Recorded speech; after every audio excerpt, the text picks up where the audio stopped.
I'm Greg from 3D Total Games, and I'm here on behalf of the UK Games Media Network with Darryl from Eclectic Games. Hi. Hi Greg. How's it going? Yeah, it's going pretty well, yeah. I'm enjoying the convention. Treating you well? Yeah, busy, very, very busy, and like a sauna in there yesterday. Okay. Yeah, it was pretty. I am wiped out, but that's probably the sign of a good convention. Sounds like it, yeah. Okay, well, we'll try and keep things easy then. So Eclectic Games, you sort of rocked up to a city with no game stores at all, or no hobby gaming stores, and sort of established yourself and made that work? Sort of. I mean, we're in Reading. There's always been a strong gamer community in Reading. There's been a series of stores, and as game stores come and go, they came and went. The most recent one my wife was employed in for the last 2 or 3 months before they closed their doors for a variety of reasons. And then we went, I'm sure we could do this.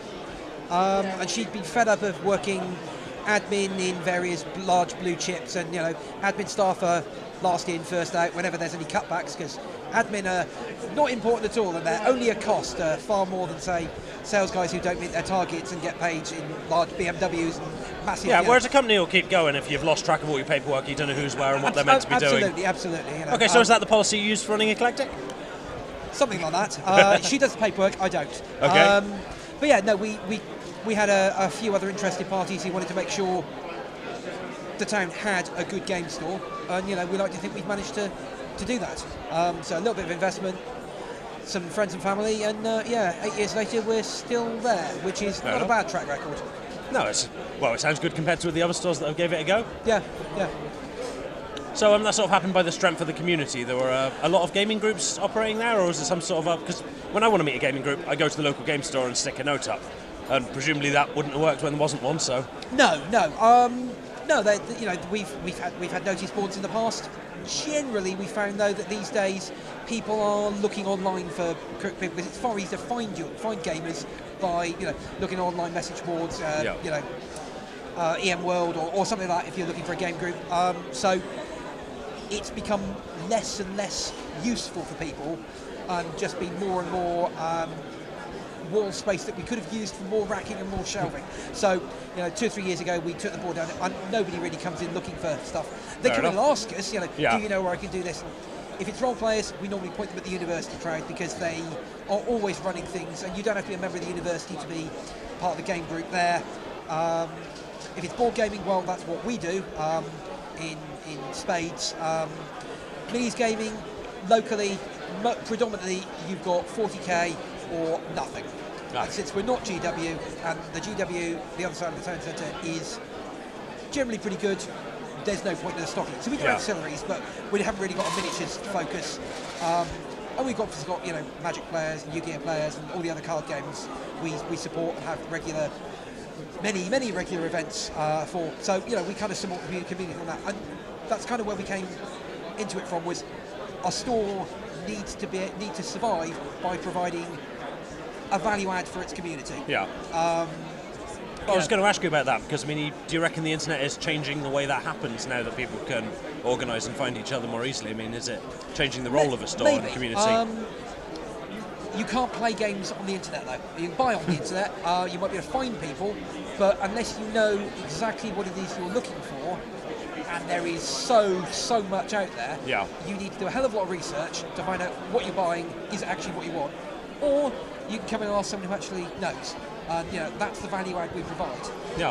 We have a library of 1,500 titles that people can come in and see what's in the box and get an explanation, or even try out, because we do board gaming twice a week, Monday and Friday nights, usually at least once a month on the third Saturday, often other times as well for people who play longer stuff or can't make evenings, and we do lots of other events as well. So we're all about basically providing a reason for people to come to us, be that to find the community, to play games, to try stuff out, or just pick our brains as to what they want to play, or they may not know what they want to play, but we can help them find something that is going to work for them. We'd far rather not sell people the game than sell the wrong one, because anybody can sell anything once. It's getting the repeat business and getting people to come back for a reason is the way you can keep a store going. Yeah, this is something that's come up in some of the other interviews about the quality of games. You don't tend to have a really good game or a really bad game. You have a match, the right game for the right sort of gamer. So you're sort of matchmakers. The OK Cupid of the board gaming world. Yeah. So like finding a wine to go with a meal or something like that. If you've got burger and chips, you probably don't want a 90 quid bottle of wine. Well, you might, but you probably want a decent beer. Yeah. So we can find the right, or if you are entertaining the Russian ambassador, you may well want not your cheap lager, and so on and so forth. So we kind of take that analogy and try and fit people and things. And then what we do is go, right, after a few leading questions of, what sort of thing do you like, how many players, intensity of game, the sort of, we can filter it down to, right, here are about half a dozen options, we have them on the shelf. If you want to take a further look, there you go. And hopefully people can make an informed decision and go away feeling they've got something that they'll enjoy. And then, we get people coming back 2-3 months later going, you know what, that recommendation you made was brilliant. Okay, that's good. I have no idea who you were or what I sold you, but I'm really glad you so can you make me a more recommendations? Okay, well, what did you buy last time? Right. And then we can go from there. Excellent. I mean, I read on your website that you sort of you boast that you've played every game that you stock. So that's thousands of games? Well, the library's about 1,500. There is no truth to the rumour that we opened the store purely to store my collection. Okay. But it makes for a good line. These days, the library is probably about 50-50 store-bought and my stuff. Okay. I play a lot of games. That's kind of what I do in the business. I research stuff, find out what's likely to sell, what people are likely to do, and we spend pretty much our marketing budget at Essen every year. Okay. Because that's what we do. It's the place to go, the place to see stuff. I'm getting to go to Gen Con this year, which will be really interesting because it's the first time I've been. And if you're going to go to Gen Con, the year where a new D&D game is being launched for the first time, there's going to be some decent atmosphere there. Whether or not it's actually what people want and going to sell, I think it looks good. Something interesting is going to happen there either way. It's going to be good to be there and see it, whether it's being plugged into that buzz is going to be good. So I'm looking forward to that. I intend to enjoy myself, but I am going to be working. Yeah. Just networking and finding out stuff and doing the scouting. An Essen prep is normally about 3 months' work for me. From the start of when the reports of what's going to come out from Nuremberg in February, and then we get the build up to what's out at Gen Con and what's after at Gen Con and what's coming and what was shown, and just try and keep on top of everything. Last year there were 900 plus new titles released. In order to make informed decisions for buying and recommending, that's a lot of work. Yeah. I've heard that it's sort of getting to the point we're getting more and more games released each year as sort of barriers to entry disappear. Is that true in your experience? I think it's easier for people to get games to market via sort of crowdsourcing and those sort of things. Kickstarter, Indiegogo, a variety of other things. Just because you can publish doesn't mean you should. Are you thinking of a specific game when you say that? Not okay. As with everything, if you convince people to give you money for something, well, that's good.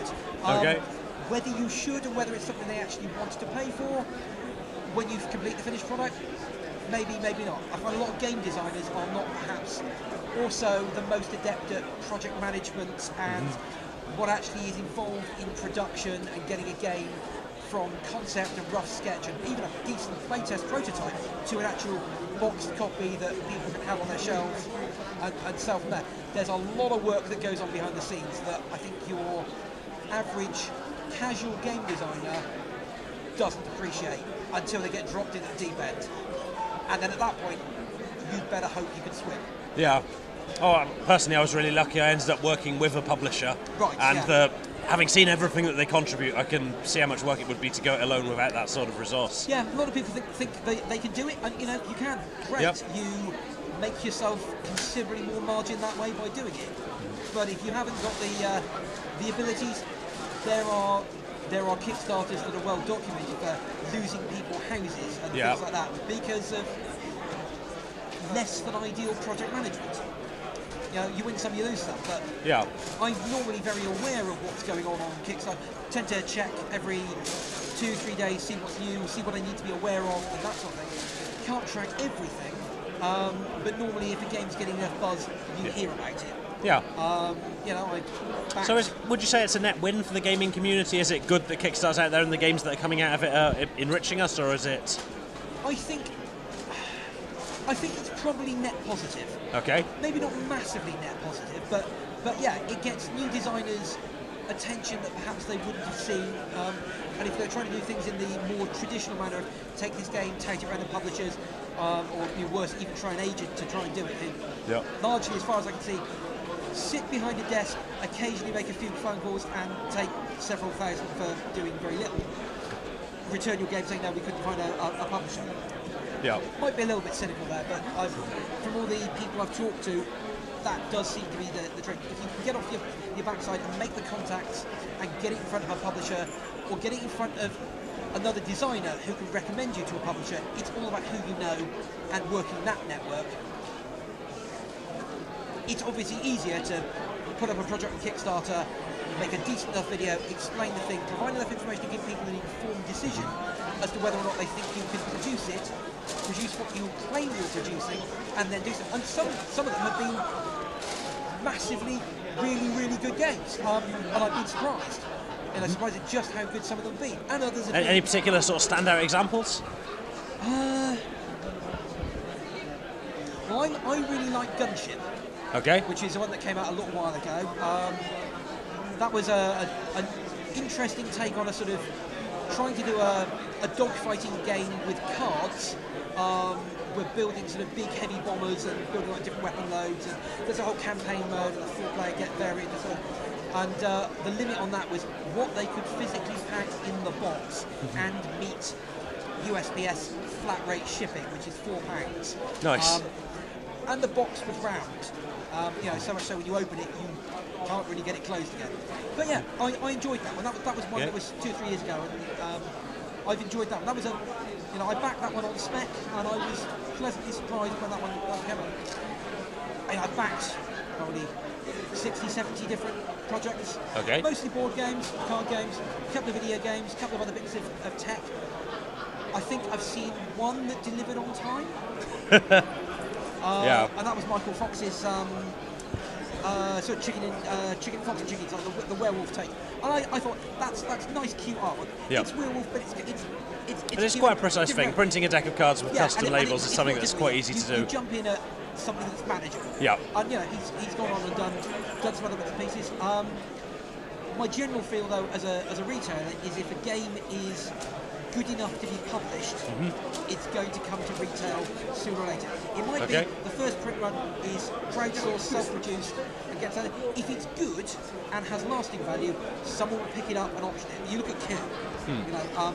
We spotted that one in Essen when Ricky had a very, very small stand tucked away in the back of Hall 6, along with all the LARP costumes and things like that, because they were very late to book a table in September. Maybe we should go to Essen. We've got this game that's been kicking around, so we produced it, did it, and I went, that's a very good game. That's a really, really good game. Yeah, I back Coup as well. I've had a really good time with it. And we did fantastic well with it, because we were one of the few UK stores that spotted it and went. So we were shipping it all around the world from the limited stock they had left. And then Travis picked it up and did a reworking of it, slightly changed the setting, which fits. And I'm really pleased to see that is going. I was talking to Ross from PSI, who do a lot of fulfilment. Okay.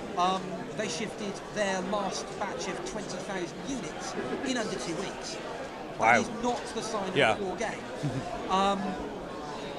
So there's none now in distribution until August or so, when the next print run is printed and delivered and arrived. So if you want it, grab it now. Otherwise, you'll have to wait a few months for it to be back in. But there have been really good successes. Travis has always run a good Kickstarters. I back Flashpoint. I think that's an excellent game. I've been told that. I've not had a chance to play it yet. I think it's a little more accessible in theme than the Pandemic.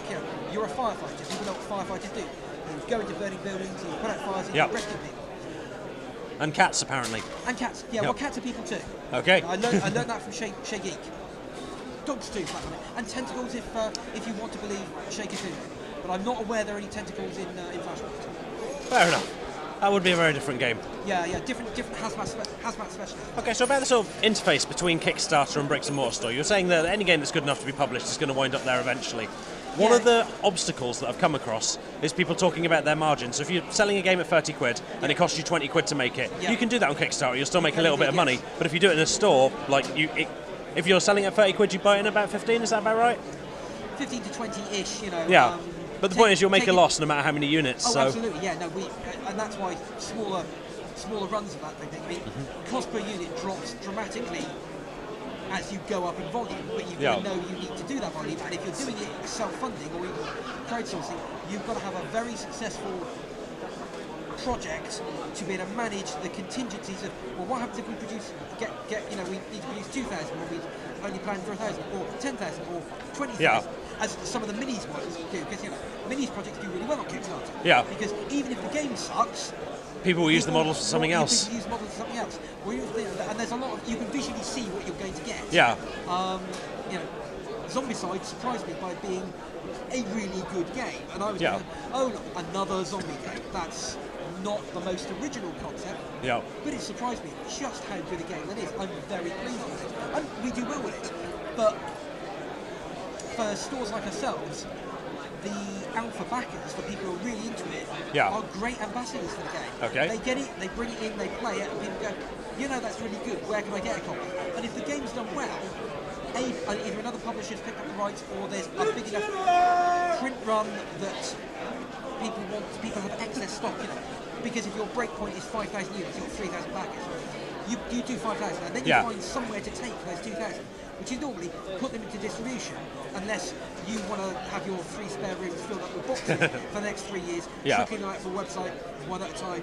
Yeah, a handful at a convention. Or you do the convention circuit and you shift stuff there. Nothing wrong with any of those things, but it's a lot of money tied up in stock that isn't shifting, which is where the problem is for retailers backing Kickstarters. Because, we put that money, the game has yet to be produced, that's cash tied up that could be in stock turning over. And we've done that. And there's still games that are still, 18 months, 2 years past that. That's something actually, like, you brought up Zombicide as an example, that's something that I've heard a fair amount of rage from retail point of view about, because there are so many sort of exclusives and things that you could only get through the Kickstarter, and then you can't stock that on shelves. I mean, is that something that bothers you, or is that just part of how Kickstarter works, or what? Not particularly. In the case of Zombicide, the vast majority of the extra bits were produced early for the early adopters, and have come through, a year, 18 months later as retail products, so people can get them. It's no different from the convention exclusives or this, that, the other. Firefly, which was, out at Gen Con last year, in the 4-player edition with a promo bonus ship. That was the only place you could get it. It took ages to get to the UK because they decided to do a different print run and make it a 5-player game. Right. Including that ship. But that meant a new box design and changing all of those other things had to be finished before they could do it. That's right, which is why it was unavailable generally for so long.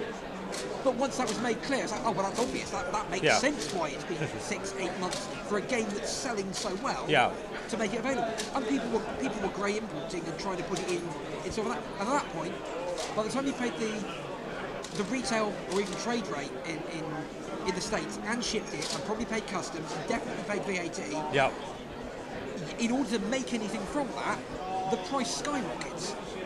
Everything's out there for a price.